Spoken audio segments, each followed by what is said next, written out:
دوستو یہ بات ہے 8 مارچ سن 2014 کی۔ دوستو آج سے تقریباً 8 سال پہلے Malaysian air line flight MH370 کو ملیشیا کے کیپٹل کوالالمپور سے پرواز کر کے چائنا کے کیپٹل بیجنگ تک جانا تھا۔ دوستو اس جہاز میں 2 پائلٹس، 10 کیبن کرو اور 227 پیسنجر موجود تھے۔ اس میں زیادہ تر مسافروں کا تعلق چائنا سے تھا۔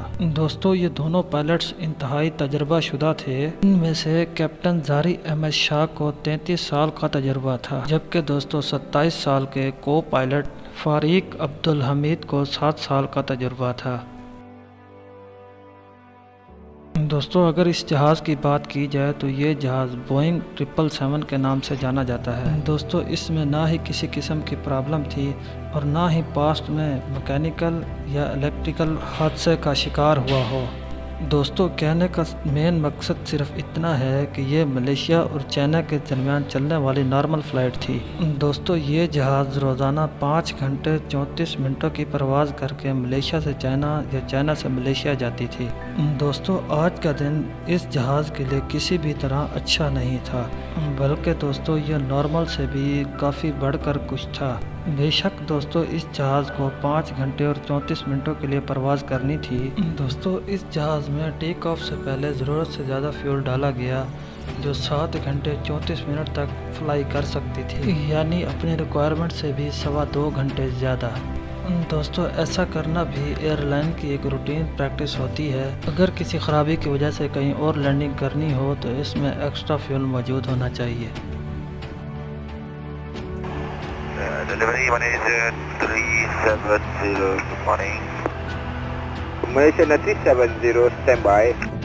Malaysia 370, request level. 370, we are ready, requesting flight level 340 to Beijing. دوستو یہ دن تھا 8 مارچ سن 2014 کا۔ 12:42 میں فلائٹ MH370 نے اپنی روٹین کے مطابق کوالالمپور سے ٹیک آف کیا۔ فرسٹ پائلٹ زاری ٹیک آف سے پہلے اور اس کے بعد بھی کوالالمپور ایئر ٹریفک ٹاورز کے کانٹیکٹ میں تھے۔ ٹیک آف کرتے ہی جہاز نے اپنی ڈائریکشن ساؤتھ چائنا سی کی طرف کر دی۔ 20 منٹ کے بعد یعنی رات کے 1:09 پر اس جہاز میں لگے ٹرانسپونڈر نے اپنی کریکٹ GPS لوکیشن کوالالمپور کو بھیجی۔ اس ٹرانسپونڈر کا آٹومیٹک فنکشن ہوتا ہے جو ہر تھوڑے ٹائم کے بعد اپنی کرنٹ لوکیشن قریبی ریڈار کو بھیجتا ہے۔ ابھی تک تو دوستو ہر چیز اپنے پلان کے مطابق چل رہی تھی۔ اس کے ٹھیک 10 منٹوں کے بعد یعنی رات کے 1:19 پر جب فلائٹ MH370 ملیشین ایئر جورسٹک سے نکل کر ویتنام کی ایئر جورسٹک میں جانے لگی، کوالالمپور کے کنٹرول ٹاور نے آخری بار فرسٹ پائلٹ زاری سے کانٹیکٹ کیا اور یہ الفاظ بولے: Malaysian 370, Malaysian 370, contact Ho Chi Minh 120.9, good night. Good night Malaysian 370. اس کا مطلب تھا کہ فلائٹ MH370 کو اب ویتنام کے کنٹرول ٹاور سے کانٹیکٹ کرنا چاہیے۔ فرسٹ پائلٹ کیپٹن زاری نے یہ میسج سنا بھی اور اس کا جواب بھی دیا: good night MAS 370۔ Good night Malaysian 370. نہ ہی کنٹرول ٹاور کو پتہ تھا اور نہ ہی کیپٹن زاری کو۔ ان کا یہ گڈ نائٹ والا میسج MH370 سے ریسیو ہونے والا یہ آخری میسج ہونے والا ہے۔ یہ وہ وقت تھا جو فلائٹ کو ٹک یہ 37 منٹ ہوتے تھے۔ اب نارملی خاص طور پر ہوتا یوں ہے کہ جہاز اپنی منزل تک نہیں پہنچ جاتا، وہ اپنے راستے میں آنے والے کسی بھی بڑے ایئرپورٹ سے ایئر ٹریفک کنٹرول ٹاور سے کانٹیکٹ میں رہتا ہے۔ لیکن دوستو اب یہاں کچھ اچھا نہیں چل رہا تھا۔ دوستو جو اب تک نارمل چل رہا تھا لیکن اب وہ اب نارمل ہونے لگا۔ دوستو آخری میسج کے تقریباً 3 گھنٹوں بعد یعنی رات کے 1:21 پر یہ فلائٹ اچانک ریڈار سے غائب ہو گئی۔ فلائٹ کوالالمپور ہو چی منہ کے دونوں ریڈار سے بالکل ہی غائب ہو چکا تھا۔ تو اب یہ بات کوالالمپور کے لیے بالکل ہی نارمل تھی کہ دوستو کوالالمپور نے سمجھا کہ یہ فلائٹ اب ویتنام کے ایئر بیس میں داخل ہو چکا ہے، اسی وجہ سے یہ فلائٹ ان کے ریڈار سے غائب ہو گیا۔ لیکن دوستو جب ہو چی منہ نے اپنے ریڈار سے اس فلائٹ کو غائب ہوتے دیکھا تو ان کو کچھ گڑبڑ لگی۔ دوستو انہوں نے کیپٹن سے خیریت معلوم کرنے کے لیے وائرلیس کیا تو آگے سے کسی نے بھی کوئی جواب نہیں دیا۔ دوستو اگلے 18 منٹوں تک ہو چی من ٹاور MH370 سے کانٹیکٹ کرنے کی کوشش کر رہا تھا، لیکن دوستو کیپٹن کی طرف سے کوئی بھی جواب نہیں آیا، اور تبھی ہو چی من ٹاور نے کوالالمپور سے فوراً کانٹیکٹ کیا، کوالالمپور والوں کو اس سچویشن سے اپڈیٹ کیا۔ اب نارملی دوستو 1 گھنٹے کے اندر ریسکیو ٹیم کو انفارم کرنا ہوتا ہے، لیکن دوستو کوالالمپور ٹاور نے پورے 4 گھنٹوں بعد ایئر بیس ریسکیو ٹیم کو انفارم کیا۔ دوستو صبح کے 6:15 ہو چکے تھے، یہی ٹائم تھا کہ MH370 کو بیجنگ میں لینڈ کرنی تھی کہ شاید جہاز اپنے ٹائمنگ پر لینڈ کر جائے، لیکن وہاں سے بھی کوئی اچھی خبر نہیں ملی۔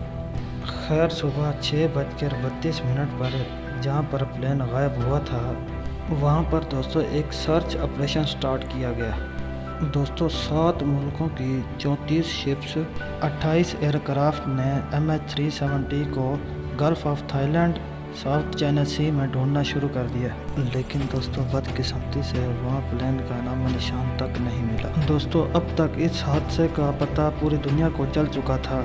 دوستو TV, website, news اور سوشل میڈیا سب کے سب یہی خبر دکھا رہے تھے۔ اس جہاز کو ڈھونڈنے کے لیے کئی ملکوں نے اپنی ٹیمیں بھیجی۔ اس پلین کا اچانک ریڈار سے غائب ہو جانا واقعی کسی کو ہضم نہیں ہو رہا تھا۔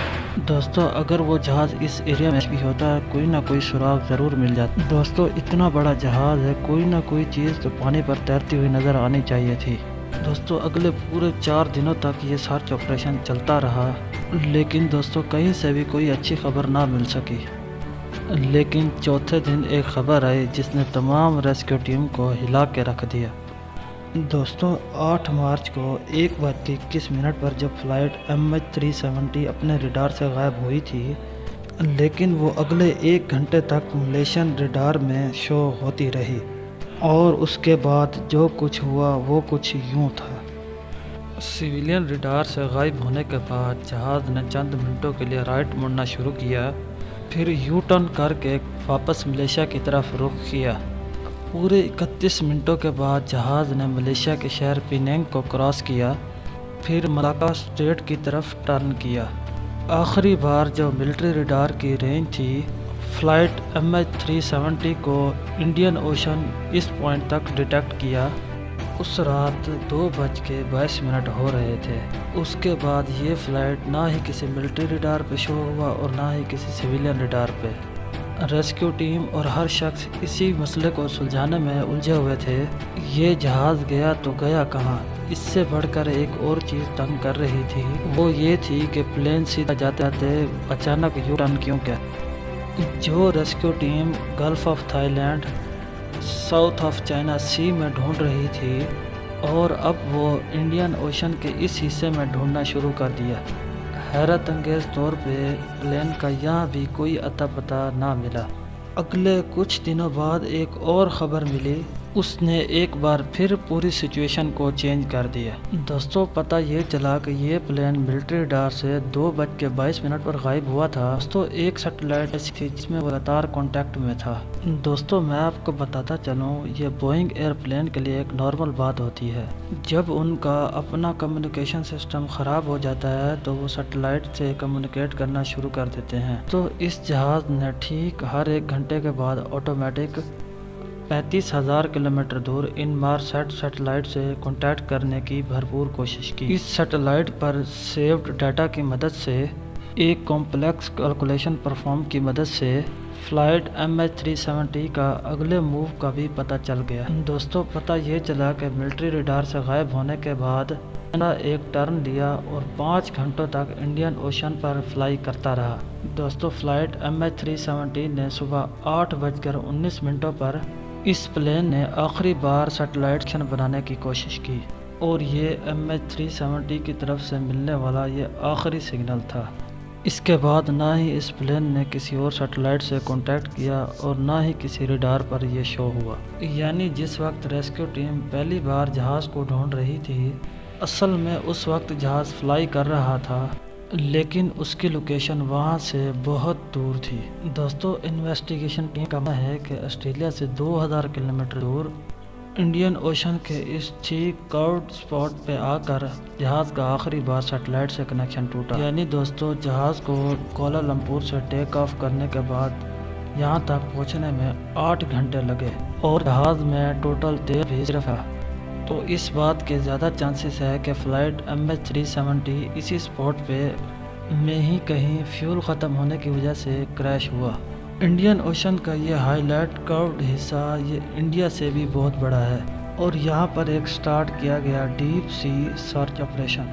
دوستو MH370 کو ڈھونڈنا بہت ضروری تھا کہ جب تک پلین اور جب تک بلیک باکس ملے گا تو کہ کریش سے پہلے پلین کے اندر کیا کچھ ہو رہا تھا۔ دوستو کئی مہینے نہیں بلکہ کئی سالوں تک اس پلین کو ڈھونڈنے کا عمل چلتا رہا، لیکن یہاں پر بھی اس جہاز کا کوئی سراغ نہیں ملا اور 3 سالوں کے بعد ڈیپ سی سرچ آپریشن کو ختم کر دیا گیا۔ اس پلین کو ڈھونڈنے کے لیے 160 ملین سے بھی زیادہ خرچہ ہوا۔ سرچ آپریشن کے دوران پلین کا کوئی اتا پتہ نہیں ملا، لیکن سن 2015 میں یعنی پلین کے ٹھیک 1 سال غائب ہونے کے بعد تیرتا ہوا رائٹ فلیپرون ری یونین کے ساحل پر جا پہنچا۔ دوستو یہ وہ حصہ ہوتا ہے جو لینڈنگ کے وقت کام آتا ہے۔ ملنے والے اس فلیپرون پر جب تحقیق ہوئی تو پتہ چلا ایک اوور خوفناک حقیقت سے پردہ اٹھا۔ جس وقت فلائٹ MH370 پانی میں کریش ہوا یہ فلیپرون ایکسٹینڈڈ نہیں تھا۔ دوستو افسوسناک طور پہ اس کا مطلب یہ ہے کہ پانی پہ کریش ہوتے وقت جہاز اپنی نوز کے بل جا گرا۔ اگلے کئی سالوں کے دوران اس پلین کے کافی سارے حصے افریقہ کے ساحل پر ملے، لیکن آج تک پلین یا اس میں بیٹھے پیسنجروں کا کوئی سراغ نہیں مل سکا۔ ملیشین فلائٹ MH370 کے اندر جو کچھ ہوا اس کا آج تک کسی کو پتہ نہیں چل سکا۔ دوستو کچھ انویسٹیگیٹر کا شک ہے کہ پلین ہائی جیک ہوا تھا، تو کچھ اس بات پر یقین رکھتے ہیں کہ پلین کا کسی الیکٹریکل خرابی کی وجہ سے پلین کا باہری دنیا سے کانٹیکٹ ختم ہو گیا اور آکسیجن ختم ہونے کی وجہ سے پلین پر تمام لوگ بے ہوش ہو گئے تھے۔ دوستو اصل مسئلہ کیا ہے یہ تو پلین کے اندر بلیک باکس میں ریکارڈنگ سے ہی پتہ چل سکے گا، جو پلین کے ساتھ ہی انڈین اوشن میں غائب ہے۔ دوستو MH370 کے غائب ہونے کے پورے 8 سالوں کے بعد فروری سن 2022 میں ایک بار پھر پلین کے ملنے کی امید دلائی گئی۔ ایک British retired aerospace engineer Richard Godfrey نے سگنل پروپیگیشن انالیسس کے ذریعے پلین کی اصل لوکیشن کا اندازہ لگا لیا ہے۔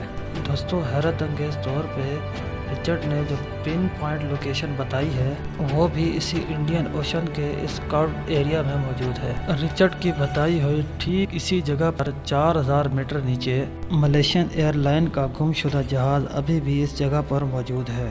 دوستو یہ اتنی ہی گہرائی ہے جتنا ٹائٹینک شپ پورے 74 سالوں کی کوششوں کے بعد 1985 میں ملا تھا۔ دوستو امید کرتا ہوں آپ کو انٹرنیشنل 24 ٹی وی کی یہ ویڈیو بہت پسند آئی ہوگی۔ اگر ویڈیو پسند آئے تو ویڈیو کو لائک کریں اور چینل کو سبسکرائب کریں۔ دوستو اگر آپ مجھے فیس بک پر دیکھ رہے ہیں تو میرے پیج کو فالو کریں اور اپنے کامنٹس بھی ضرور کریں۔ شکریہ۔